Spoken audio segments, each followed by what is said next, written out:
Hi there, Michael Palladini here, aka MacGyver, and all my YouTube friends. You get some coffee here. It's a little early in the morning.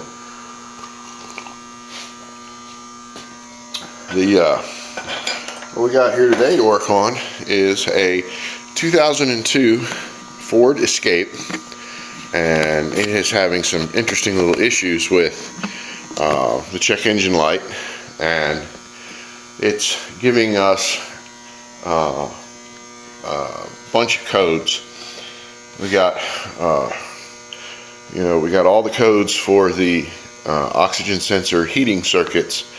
Was it 141, 135, 144, something like that, and also the evaporative vent valve. And little research tracked it down and pulled in all data on it to get a diagram.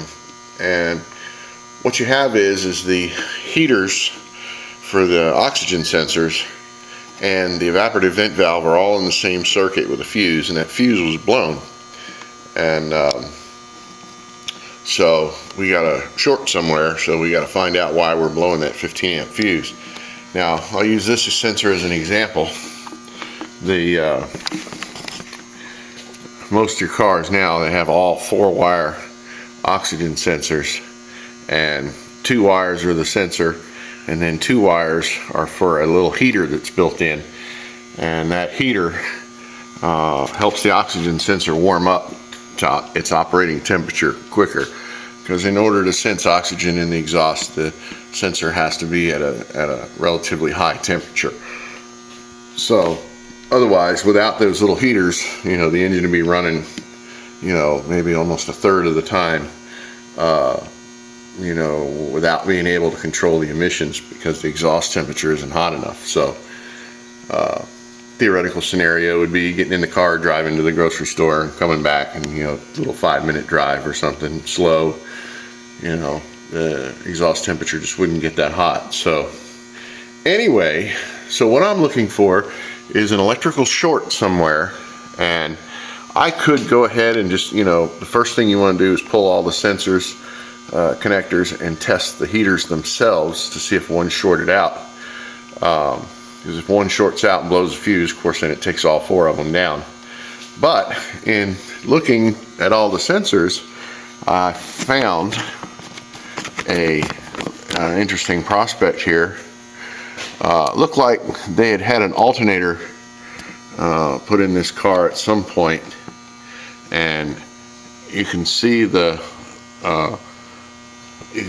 wire, or the connector here for the oxygen sensor comes down and goes over there into the exhaust pipe.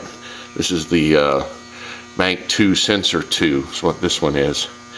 But if we look where the wire comes off the top of the harness there and wraps around the side of the engine block, I don't know if I can get a good visual on this, but looks like the wire's chafed right there. Now, if that chafed through and shorted against the engine block, then that certainly would short out the heater fuse for the oxygen sensor. So we're going to get in there and dig that harness out a little bit and see what we can find.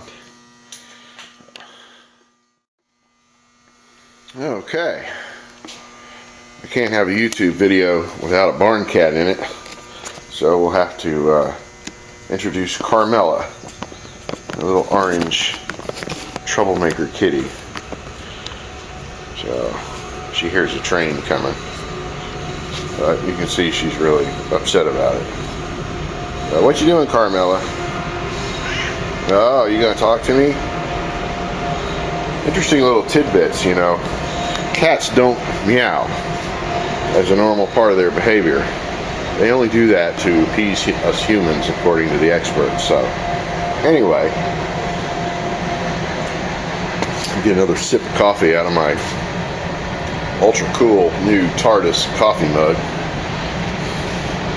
In case you didn't know, I'm a huge I'm a huge Doctor Who fan, so it's I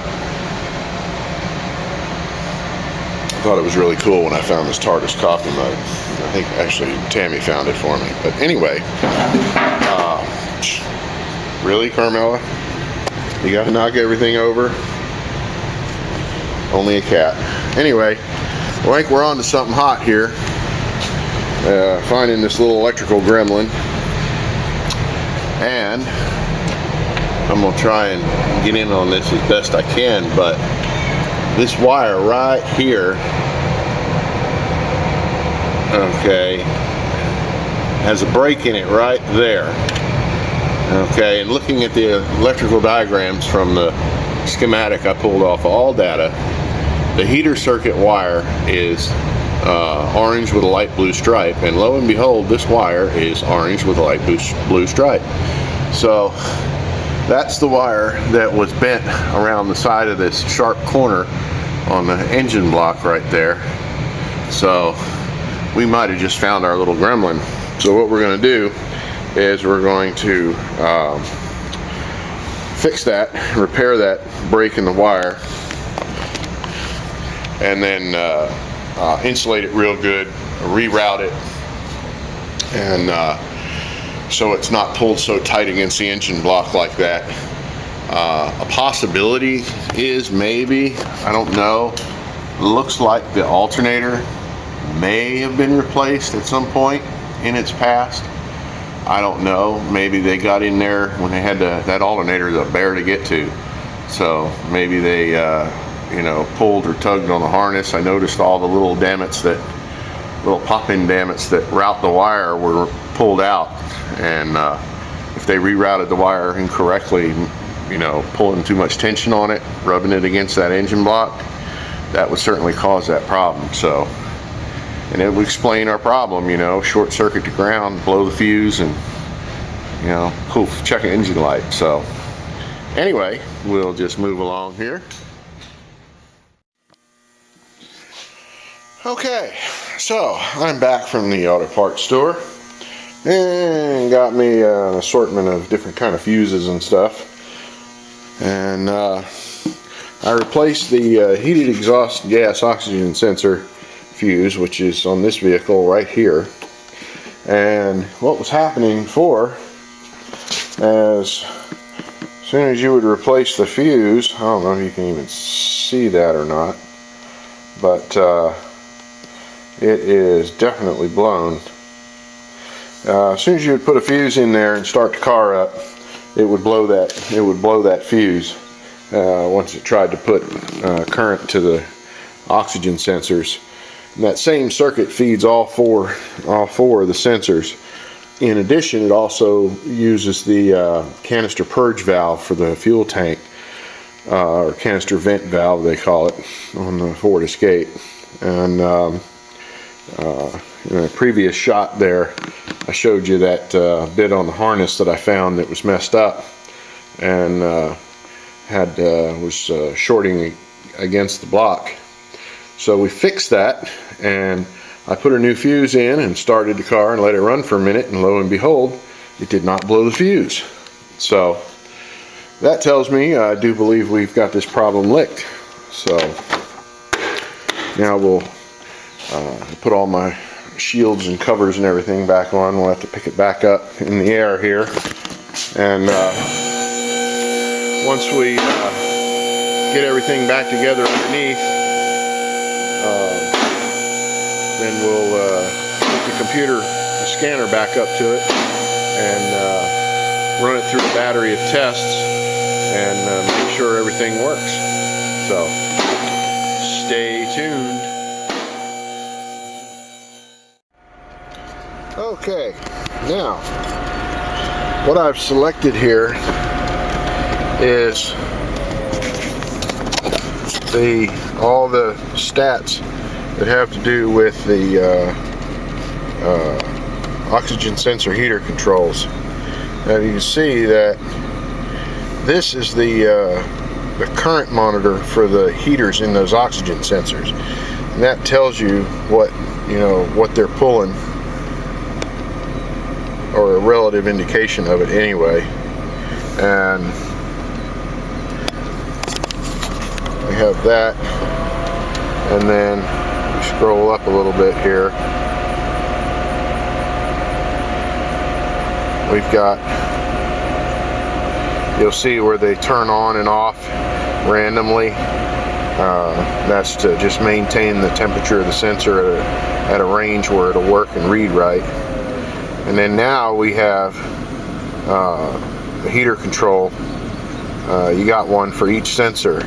Now they're all saying no fault, whereas before they were saying fault because obviously because the fuse was blown.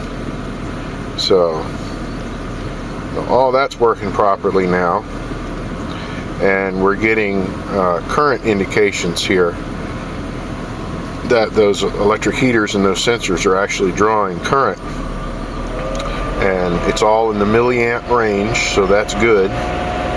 So that means they're not shorting out or drawing too much. And see, all these were reading 0 before, so that's looking good now. So I think we can go and clear our codes and see if the check engine light goes out and stays out. So if you go and we read the codes, they're still stored because I hadn't cleared them yet, but there was a whole bunch of them. They were all to do with the O2 sensor heaters and that vent, the canister vent valve circuit, both of which are on that same fuse. So that's where the connection was for that. Yeah, evaporative emission vapor management fault. Of course, somebody had tried to clear the codes before. That means that it hasn't gone through its drive cycle yet. So they tried to clear the codes and they came back, and that's when the car got brought to me. And these are some of the codes here that it was storing. 135, that's oxygen sensor heater, sensor 1, bank 1. And then sensor 1, same code for sensor 1, bank 2. And then I'm sorry, I'm screwed up here. You had sensor bank 1, sensor 1 and 2, then bank 2, sensor 1 and 2.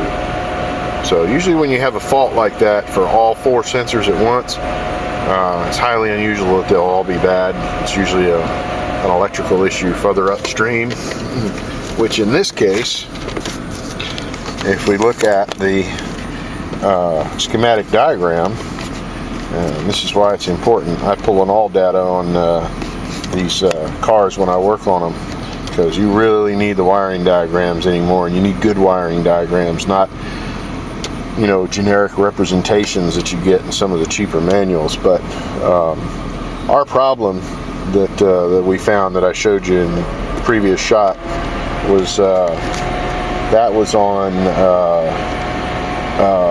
sensor 2, bank 2. So that would have been see, 1 1, 2 1, or 1 1, 2 1, 1 2, 2 2. That's this one right here. So you'll recall I was saying that the color on the wire was light blue and orange. So there's a light blue orange wire with a light blue stripe, and here's the fuse. Okay, it's 15 amp. Well, it's coming, it's not, the fuse isn't illustrated there, but that goes out to the fuse box, and right in there where our problem was.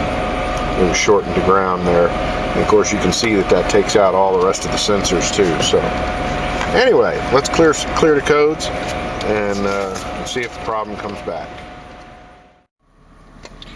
Okay, so after clearing our codes, our check engine light did not come back on.